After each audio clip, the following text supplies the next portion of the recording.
Hello everyone. विद्यार्थी मित्रांनो, आजच्या लेक्चरमध्ये आपणाला सर्क्युलर मोशन म्हणजे मोशनमधला आणखीन एक प्रकार जो आहे तो, या अगोदर आपण प्रोजेक्टाईल मोशन डिस्कस केली. त्यामध्ये युनिफॉर्म सर्क्युलर मोशन, त्याचबरोबर त्याच्यामधल्या जे काही वेगळ्या टर्म आहेत, रेडियस व्हेक्टर म्हणून आहे, पिरियॉडिक टाईम, फ्रिक्वेन्सी, आणि या पिरियॉडिक टाईम आणि हे जे काय बॉडी सर्क्युलर मोशनमध्ये असेल तर त्याच्याकडे जी वेलॉसिटी आहे त्याला आपण अँग्युलर वेलॉसिटी असं म्हणणार आहे. सरळ रेषेमध्ये असेल तर लिनियर वेलॉसिटी, अंतर कव्हर करणार आहे. गोल फिरत असेल तर अँगल कव्हर करणार, म्हणून अँगल पर युनिट टाईम म्हणजे अँग्युलर वेलॉसिटी. आणि त्याचबरोबर ह्या पार्टिकलकडं ॲक्सलरेशन असणारं आहे. अशा ॲक्सलरेशनचं इक्वेशन आपल्याला डिराईव्ह करायचं आहे. आणि फायनली आपण कोनिकल पेंडुलम डिस्कस करणार आहे. काय बघा, युनिफॉर्म सर्क्युलर मोशन, त्याला UCM असं सुद्धा नाव दिलेलं आहे. युनिफॉर्म सर्क्युलर मोशन त्याला UCM असं सुद्धा म्हटलेलं आहे. सर्क्युलर मोशन म्हणजे काय? The motion of a particle or body or object along the circumference of a circle.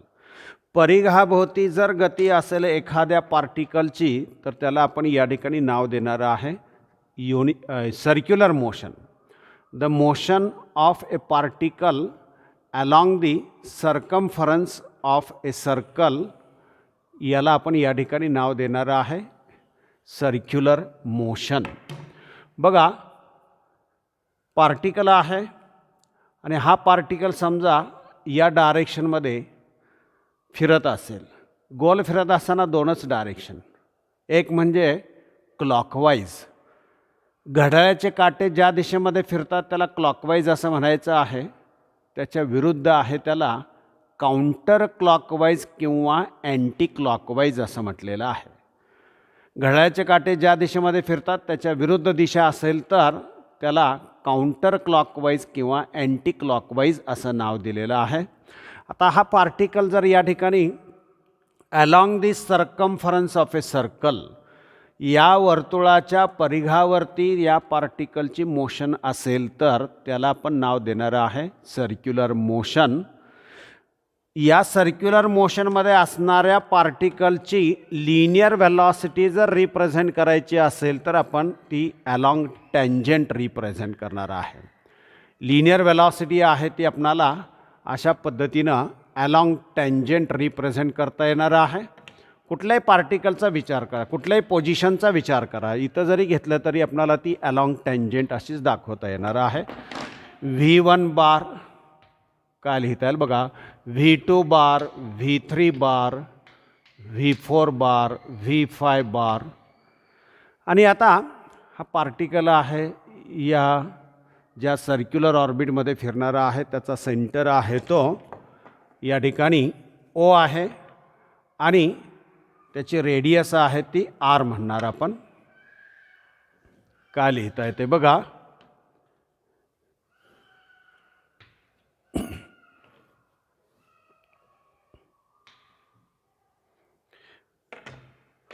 Particle जर सर्क्युलर मोशनमध्ये असेल तर त्याची velocity, linear velocity along tangent represent करणार आहे आपण. म्हणजे A या ठिकाणी असेल तर अलॉंग टँजंट, B या ठिकाणी, C या ठिकाणी, D या ठिकाणी, E या ठिकाणी, कुठेही असू द्या पार्टिकल, त्याची लिनियर वेलॉसिटी दाखवायची असेल तर आपणाला अलॉंग टँजंट दाखवता येणार आहे. आणि आता या लिनियर वेलॉसिटीची मॅग्निट्यूड कॉन्स्टंट असेल तर त्याला आपण नाव देणार आहे uniform circular motion. Uniform circular मोशनमध्ये जी काय पार्टिकलची लिनियर वेलॉसिटी आहे त्याची मॅग्निट्यूड म्हणजे लिनियर स्पीड कॉन्स्टंट असेल तर त्याला आपण नाव देणार आहे युनिफॉर्म सर्क्युलर मोशन. असा हा पार्टिकल फिरत असताना या वेलॉसिटीची मॅग्निट्यूड कॉन्स्टंट आहे, म्हणजे आपल्याला काय लिहिता येईल, mod V1 bar equal to mod V2 bar equal to mod V3 bar. तर त्याला UCM असं म्हणणार आहे. मात्र डायरेक्शन काय होणार आहे, सतत बदलणार आहे, कंटिन्युअस बदलणार आहे. म्हणजे वेलॉसिटी बदलणार आहे. वेलॉसिटी व्हेक्टर क्वांटिटी आहे. व्हेक्टर कसा बदलतो? एक मॅग्निट्यूड बदलल्यामुळं, दुसरी डायरेक्शन बदलल्यामुळं. इथं कशामुळं बदलणार आहे? डायरेक्शन बदलल्यामुळं. वेलॉसिटी बदलणार आहे. एका सेकंदामधला वेलॉसिटीमधला बदल म्हणजे आपण त्याला ॲक्सलरेशन असं नाव देणार आहे. The rate of change of velocity म्हणजे ॲक्सलरेशन आहे. ही वेलॉसिटी एका सेकंदामध्ये किती बदलणार त्याला आपण ॲक्सलरेशन असं नाव देणार आहे. अशा ॲक्सलरेशनची डायरेक्शन अलॉंग दी रेडियस आणि टुवर्ड दी सेंटर येणार आहे. हे जे ॲक्सलरेशन आहे, या ॲक्सलरेशनची direction along the radius toward the centre आहे, म्हणून त्याला सेंट्रिपिटल किंवा रॅडियल ॲक्सलरेशन असं नाव दिलेलं आहे, ज्याचं इक्वेशन आपल्याला डिराईव्ह करायचं आहे. असं हे सेंट्रिपिटल किंवा radial acceleration. Uniform circular motion. आता पार्टिकल युनिफॉर्म सर्क्युलर मोशनमध्ये असेल तर याच्या प्रत्येक रिव्हॉल्युशनसाठीचा टाईम सारखा असणार आहे. The time taken by the particle to complete one revolution त्याला आपण पिरियडिक टाईम असं म्हणणार आहे. त्याचबरोबर या सेंटरपासून पार्टिकलच्या पोझिशनपर्यंत काढलेला जो व्हेक्टर आहे, सर्क्युलर मोशनमध्ये पार्टिकलची पोझिशन बघा, एला आहे, बीला आहे, सीला आहे, डीला आहे, ईला आहे. सेंटरपासून पोझिशनपर्यंत काढलेला व्हेक्टर आहे त्याला आपण पोझिशन व्हेक्टर असं नाव देणार आहे. बघा, रेडियस व्हेक्टर किंवा पोझिशन व्हेक्टर और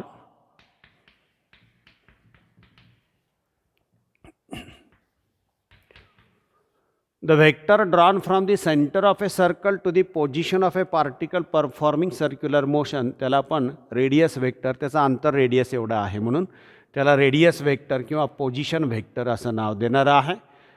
ओ ए बार, त्यानंतर ओ बी बार, हे सगळे व्हेक्टर्स वेगळे आहेत, त्यांची डायरेक्शन वेगळी आहे.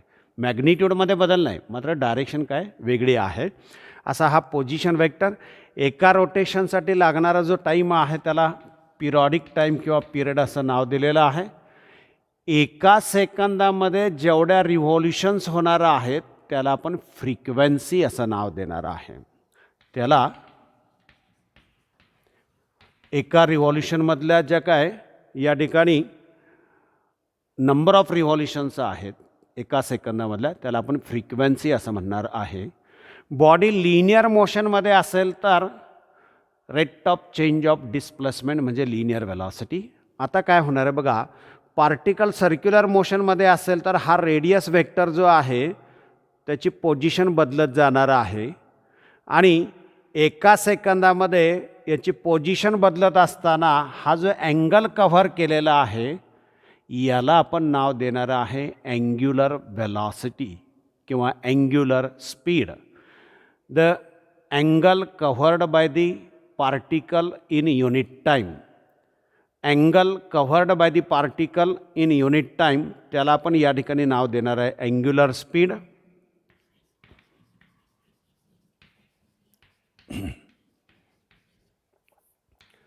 हा अँग्युलर स्पीड जो आहे तो रेडियस व्हेक्टरनं एका सेकंदामध्ये कव्हर केलेला अँगल आहे. आता आपणाला माहिती आहे अँग्युलर स्पीड म्हणजे काय येणार आहे, अँगल अपॉन टाईम येणार आहे. समजा मी एका रोटेशनचा विचार केला, पूर्ण एका रोटेशनचा, तर अँगल किती येणार 2π. त्याच्यासाठी लागणारा वेळ म्हणजे काय असणार, कॅपिटल टी म्हणजे पिरियडिक टाईम असणार आहे. मी याला आरनं मल्टिप्लाय करतो आणि आरनं डिव्हाइड पण करतो, म्हणजे इक्वेशनमध्ये तसा काही बदल नाही. मी याला थोडं रिराईट करतो, 2πr/t डिव्हायडेड बाय आर असं लिहितो. 2πr म्हणजे सर्कम्फरन्स म्हणजे एका रोटेशनमध्ये कव्हर केलेलं अंतर आणि त्याला करस्पॉन्डिंग टाईम आहे तो periodic time. Distance upon time म्हणजे आपणाला लिनियर स्पीड असं लिहिता येणार आहे. डिस्टन्स अपॉन टाईम याला आपणाला लिनियर स्पीड असं लिहिता येणार आहे.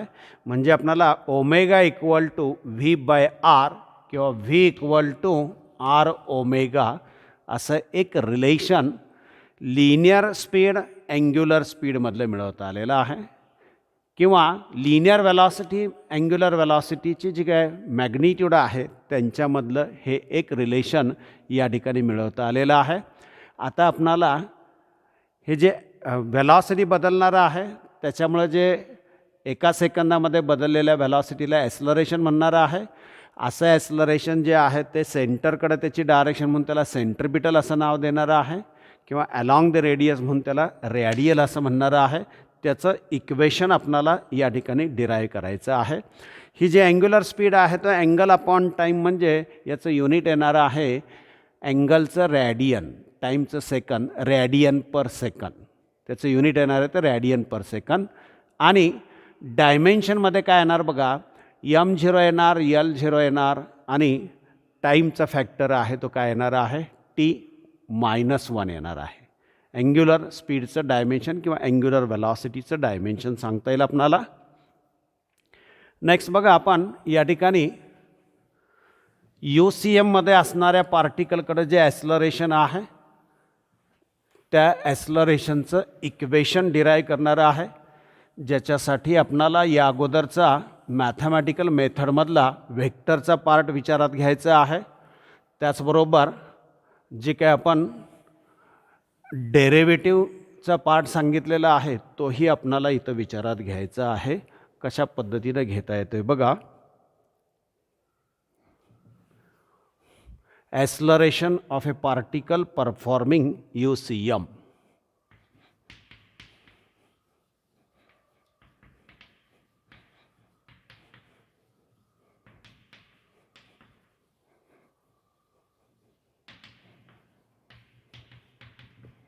ॲस्लरेशन of a particle performing UCM कशा पद्धतीने इक्वेशन डिराईव्ह करता येईल बघा आपणाला.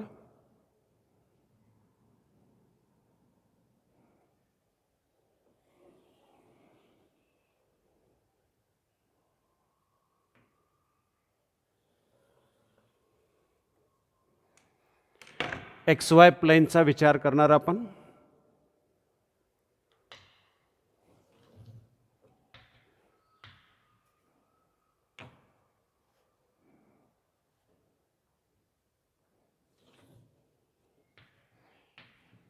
X ॲक्सिस, Y ॲक्सिस, पार्टिकलची पोझिशन समजा P या ठिकाणी आहे,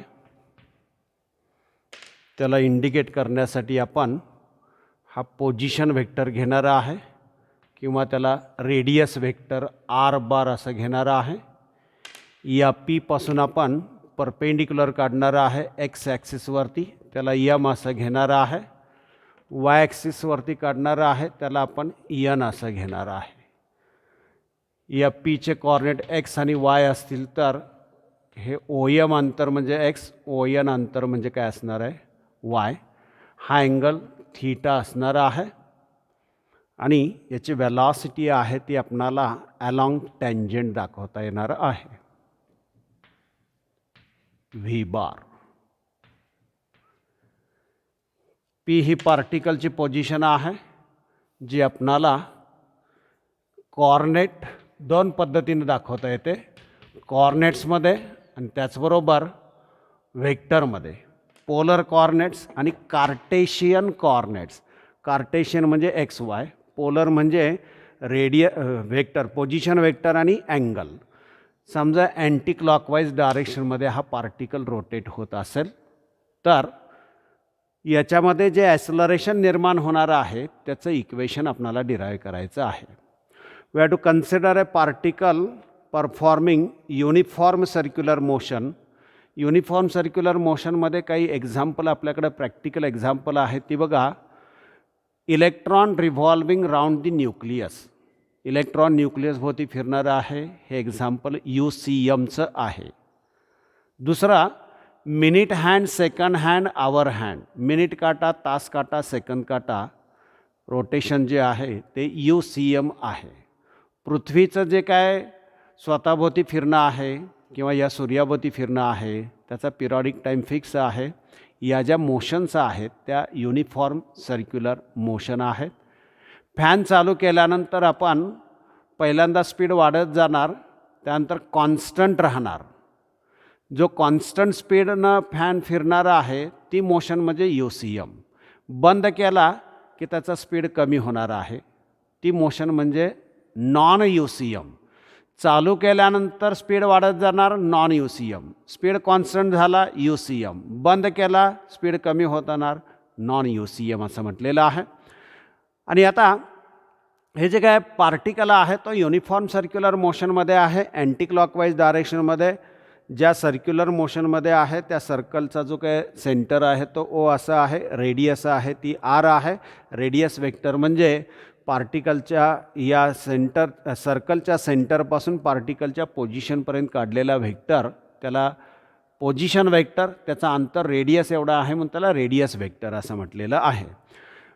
आपणाला हा जो रेडियस वेक्टर आहे तो एक्सप्रेस करता येणार आहे. कसा करता येईल बघा, R bar equal to XI cap plus YJ cap या पद्धतीनं लिहिता येईल. समजा पार्टिकल जो आहे तो थीटा एवढा अँगल टी एवढ्या टाईममध्ये कव्हर करत असेल तर अँग्युलर वेलॉसिटी जी आहे ती आपणाला थीटा अपॉन टी किंवा theta equal to omega T असं लिहिता येणार आहे. बघा, थीटा एवढा अँगल टी एवढ्या टाईममध्ये कव्हर केला असेल तर angular velocity theta upon T म्हणजे theta equal to omega T असं आपल्याला मिळणार आहे. आणि आपण हा OMP हा जर राईट अँगल ट्रायंगल विचारात घेतला तर या राईट अँगल ट्रायंगलमध्ये काय लिहिता येते बघा, cos theta equal to X upon R म्हणजे X equal to R cos theta म्हणजेच काय लिहिता येईल, आर कॉस ओमेगा टी असं लिहिता येईल. तसंच आपल्याला साइन थीटा इक्वल टू लिहायचं असेल तर काय लिहिणार बघा, वाय अपॉन आर म्हणजे Y equal to R sine theta म्हणजे आर साइन ओमेगा टी असं लिहिता येईल. या व्हॅल्यूज आपण सबस्टिट्यूट करणार. आर बार इक्वल टू काय लिहिता येईल बघा, I cap R sine omega T plus जे कॅप आर कॉस, बरोबर आहे का बघा. एक्ससाठी आपणाला कॉस घ्यावा लागेल, उलटसुलट चालणार नाही. आय कॅप एक्ससाठी आपणाला काय, आर कॉस ओमेगा टी, इथं काय येणार आहे आर साइन ओमेगा टी असं लिहिता येणार आहे.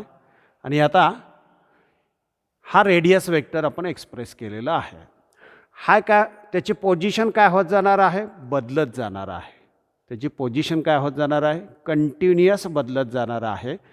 आणि मग linear velocity, instantaneous linear velocity पाहिजे असेल तर dr बार बाय dt असं लिहिता येईल. v bar equal to d by dt of काय लिहिता येते बघा, I cap R cos omega T plus जे cap R sine omega T. आणि याला आता आपल्याला डिफरन्शिएट करायचं आहे. काय लिहिता येईल बघा, V bar equal to I cap तसाच राहणार, आर बघा कॉन्स्टंट आहे तसाच राहणार. कॉसचं डेरिव्हेटिव्ह घ्यायचं आहे. कॉसचं डेरिव्हेटिव्ह आहे, आपण या अगोदरच्या चॅप्टरमध्ये सगळे फंक्शन्स, त्याचे डेरिव्हेटिव्ह, त्याचं इंटिग्रेशन सगळं डिस्कस केलेलं आहे. कॉसचं डेरिव्हेटिव्ह आहे minus sign omega T. Omega टीचं पुन्हा डेरिव्हेटिव्ह घ्यायला पाहिजे, ते काय येणार आहे ओमेगा, पहिला आर त्यानंतर ओमेगा, हे मायनस साइन ओमेगा टी असं येणार आहे.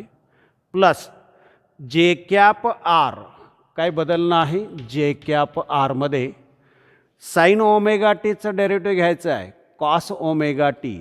ओमेगा टीचं पुन्हा ओमेगा म्हणजे काय येणार बघा, R omega cos omega T असं लिहिता येणार आहे. बरोबर आहे का बघा, minus I cap R omega sine omega T plus जे cap R omega cos omega T. आता ही वेलॉसिटीसुद्धा बदलणार आहे बघा, डायरेक्शन काय होते, सतत बदलते. वेलॉसिटीमधला बदल एका सेकंदामध्ये त्याला आपण ॲक्सलरेशन असं म्हणणार आहे. A bar equal to d v bar by d t. काय लिहिता येईल बघा, ए बार इक्वल टू याला डिफरन्शिएट करायचं आहे, काय येणार बघा, minus I cap R omega sine omega टीचं derivative, r constant omega constant तसंच ठेवणार आहे. साईनचं डेरिव्हेटिव्ह कॉस आहे, ओमेगा टीचं ओमेगा आहे, म्हणजे हे omega square cos omega T असं लिहिता येईल. पुढं काय येणार बघा, जे कॅप कॉसचं डेरिव्हेटिव्ह आहे ते मायनस साईन आहे म्हणून इथं मायनस साईन येणार, R omega square sine omega T असं लिहिता येईल. ए बार इक्वल टू काय येणार बघा, मायनस कॉमन काढता येईल, r omega omega square common काढता येईल, काय काय कॉमन काढणार आहे बघा, minus omega square into bracket काय येणार बघा, आय कॅप काय ते बघा, r cos omega T plus जे cap r sine omega T असं लिहिता येणार. A bar equal to I cap R cos omega t, बरोबर आहे का बघा, I cap R cos omega T plus जे cap r sine omega T, त्याला आपणाला काय लिहिता येणार आहे बघा, आर बार असं लिहिता येणार आहे. वेक्टर आहे, पोझिशन वेक्टर आर बार. हे ॲस्लरेशनचं इक्वेशन आहे. आता हे जे ॲस्लरेशन आहे, रेडियस वेक्टर बघा कसं आहे, ओ टू पी, सेंटरपासून पोझिशनपर्यंत काढलेला वेक्टर म्हणजे रेडियस वेक्टर आहे. इथं मायनस साईन आहे म्हणजे ॲस्लरेशन वेक्टर कुठं जाणार आहे, सेंटरकडे जाणार आहे, टुवर्ड सेंटर, म्हणून त्याला आपण सेंट्रिपिटल ॲस्लरेशन म्हणणार आहे, किंवा तो अलॉंग दी रेडियस असणार आहे म्हणून याला रेडियल ॲस्लरेशन असं सुद्धा नाव देणार आहे. मग ॲस्लरेशन आहे, या पार्टिकलला मास आहे म्हणजे फोर्स असायला पाहिजे न्यूटनच्या नियमाप्रमाणे. असा जो काही फोर्स आहे त्याला आपण सेंट्रिपिटल फोर्स किंवा रेडियल फोर्स असं म्हणणार आहे. असा जो फोर्स आहे की ज्याची डायरेक्शन सेंटरकडे आहे किंवा अलॉंग द रेडियस आहे त्याला सेंट्रिपिटल फोर्स किंवा रेडियल फोर्स असं म्हटलेलं आहे. आपल्याला ओमेगाचं इक्वेशन आहे, आपण जर मॅग्निट्यूडमध्ये घ्यायचं ठरवलं तर ओमेगा स्क्वेअर आर असं येणार आहे. ओमेगाबद्दल बघा काय लिहिता येईल आपणाला, व्ही बाय आर असं आहे, म्हणजे V square by R square into R, म्हणजे काय येणार, व्ही स्क्वेअर बाय आर असं येणार आहे. काय येणार आहे, व्ही स्क्वेअर बाय आर. यातला ओमेगा आर जर बाजूला घेतला आपण तर ओमेगा आरबद्दल आपणाला व्ही असं लिहिता येणार आहे. म्हणजे ॲस्लरेशनचे आपणाला बघा वेगवेगळे form, V square by R, omega V, omega square R.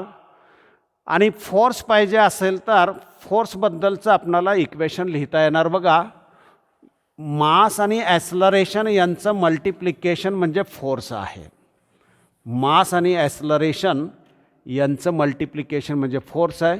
न्यूटनच्या दुसऱ्या नियमाप्रमाणे एफ इक्वल टू, जर आपल्याला व्हेक्टर फॉर्ममध्ये लिहायचं असेल तर minus omega square R bar असा लिहिणार. मॅग्निट्यूडमध्ये लिहायचं असेल तर एम आर ओमेगा स्क्वेअर किंवा M V square by R किंवा एम व्ही ओमेगा, असं सेंट्रिपिटल फोर्सचे वेगवेगळे फॉर्म आपणाला या ठिकाणी रिप्रेझेंट करता आलेले आहेत बघा. आणि आता या सर्क्युलर मोशनलाच रिलेटेड आपण या ठिकाणी कोनिकल पेंडुलम डिस्कस करणार आहे बघा.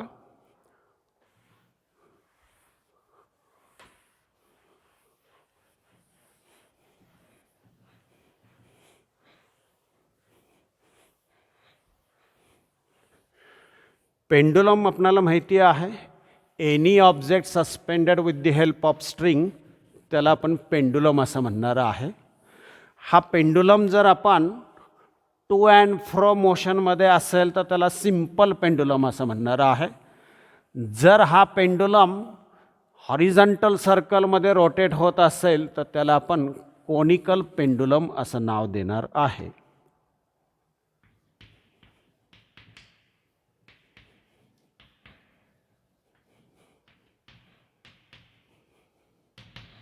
कोनिकल पेंडुलम बघा लक्षात येते का, याला जर आपण टू अँड फ्रो मोशन दिली तर याला सिम्पल पेंडुलम असं म्हणायचं आहे. आणि जर याला आपण आडव्या प्रतलामध्ये असं गोल फिरवत असेल तर त्याला आपण नाव देणार आहे कोनिकल पेंडुलम. कारण ही स्ट्रिंग जी आहे ती रोटेट होत असताना इट ट्रेसेस ए कोन, आणि म्हणून याला नाव दिलेलं आहे conical pendulum. A heavy metal sphere suspended with the help of string and rotated in a horizontal circle forms conical pendulum. मग आता याच्या पिरियॉडिक टाईमचं इक्वेशन आपल्याला डिराईव्ह करायचं आहे. कशा पद्धतीनं डिराईव्ह करता येते बघा.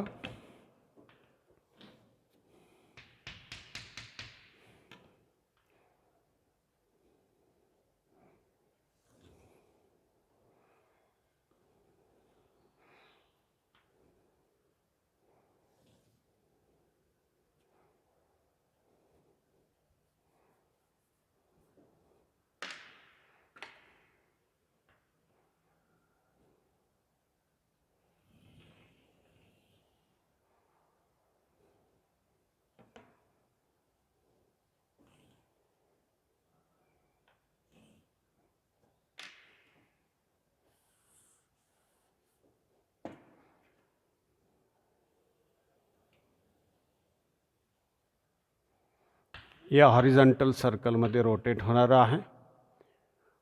ओ पॉईंट आपल्याला मिळेल या ठिकाणी. त्यानंतर बघा याला आपल्याला डॉटेड लाईननं दाखवता येईल.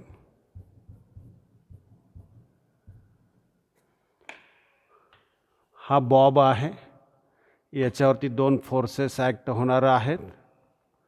एक टेन्शन असणार आहे, दुसरं वेट असणार आहे.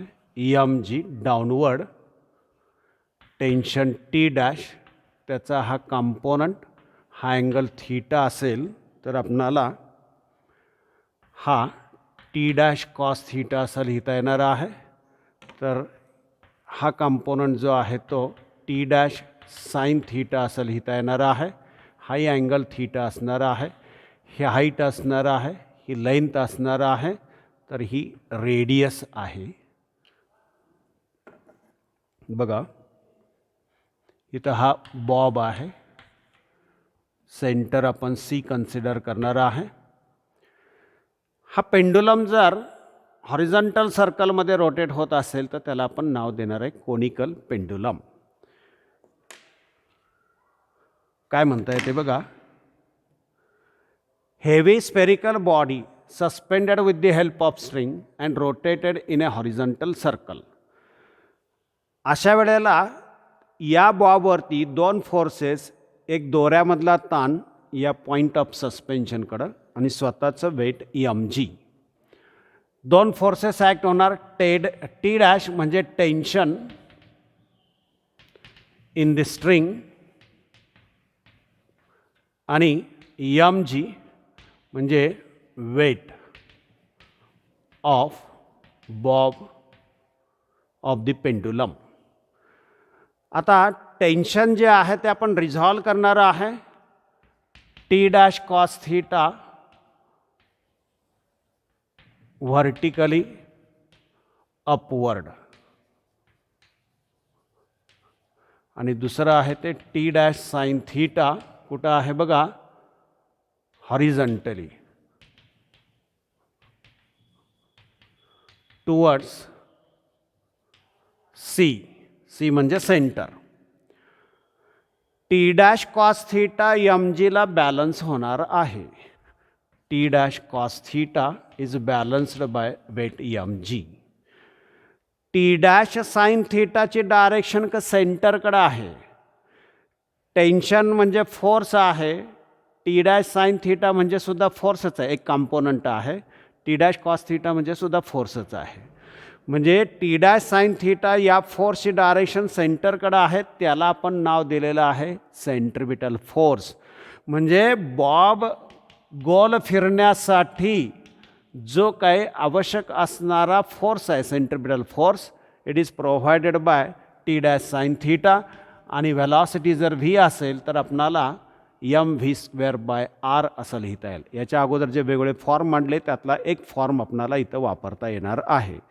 आणि आता या टी डॅश साईन थीटाला टी डॅश कॉस थीटानं डिव्हाइड करायचं आहे. काय येणार बघा, t dash sine theta upon t dash cos theta equal to m V square by r upon m g. T dash cancel होईल. Tan theta equal to v square upon r g. V square equal to r G tan theta म्हणजेच v equal to root R G tan theta असं व्हेलॉसिटीचं equation मिळेल. आता periodic टाईमचं equation पाहिजे. Periodic time म्हणजे एका रोटेशनसाठी लागणारा जो काय वेळ आहे 2 पाय आर आणि त्याची जी काय व्हेलॉसिटी आहे या दोघांचा रेशो घेता येईल. Velocity equal to distance upon time, time equal to distance upon velocity. एक रोटेशन घेतलं की डिस्टन्स 2 पाय आर, व्हेलॉसिटी आहे ती व्ही. टी इक्वल टू 2 पाय आर अपॉन काय येणार बघा, root R G tan theta येणार आहे. टी इक्वल टू लिहायचं असेल तर काय येणार बघा, 2 पाय रूट ऑफ हा आर रूटमध्ये घालवला आपण तर काय येणार बघा, आर जी टॅन थीटा म्हणजे t equal to 2 pi root of R upon g tan theta. Tan थीटाबद्दल काय लिहिता येईल बघा आपणाला, हे अंतर आहे आर अपॉन एच असं लिहिता येईल. Tan theta equal to R upon H किंवा आर अपॉन टॅन थीटा असं सुद्धा रिराईट करता येईल. T equal to 2 pi upon root of R upon G into काय येणार बघा, 1 अपॉन आर अपॉन एच म्हणजे एच अपॉन आर कॅन्सल होईल आणि आपल्याला इक्वेशन मिळेल T equal to 2 pi root of H upon जी. बघा सिम्पल पेंडुलमचं इक्वेशन आहे 2 पाय रूट एल अपॉन जी. कोनिकल पेंडुलमचं इक्वेशन आहे T equal to 2 pi route H upon जी. आता H आणि एलमध्ये रिलेशन घ्यायचं असेल तर काय येणार आहे बघा, एच ॲडजस्टंट साईड आहे, एल हायपोटेनियस आहे म्हणजे आपणाला कॉस थीटा लिहिता येईल. T equal to 2 pi root of l cos theta upon g असं लिहिता येईल. आपणाला l cos theta upon g असं लिहिता येणार आहे. हे वेगवेगळा फॉर्म बघा इथं आहे तो एच अपॉन जीमध्ये आहे, ते एल कॉस थीटा अपॉन जीमध्ये आहे. आणि आता थीटा जर कमी असेल तर आपण कॉस थीटा जो आहे ती व्हॅल्यू जी आहे ती आपण काय करणार आहे, कमी अँगलला कॉस थीटाची व्हॅल्यू जी आहे ती काय येणार आहे, 1 येणार आहे, अप्रॉक्सिमेटली 1 येणार आहे. असा हा कोनिकल पेंडुलम त्याच्या पिरियॉडिक टाईमचं इक्वेशन आपल्याला लिहिता येणार आहे. पिरियॉडिक टाईम कशावरती अवलंबून आहे, लेंथ आणि ॲक्सलरेशन ड्यू टू ग्रॅव्हिटी आणि त्याचबरोबर अँगल. मात्र कमी अँगलला हा पिरियॉडिक टाईम काय या अँगलवरती अवलंबून नाही असं आपणाला या ठिकाणी सांगता येणार आहे. असा हा कोनिकल पेंडुलम त्याच्या व्हेलॉसिटीचं इक्वेशन, पिरियॉडिक टाईमचं इक्वेशन आपणाला डिराईव्ह करता आलेलं आहे. Uniform circular motion.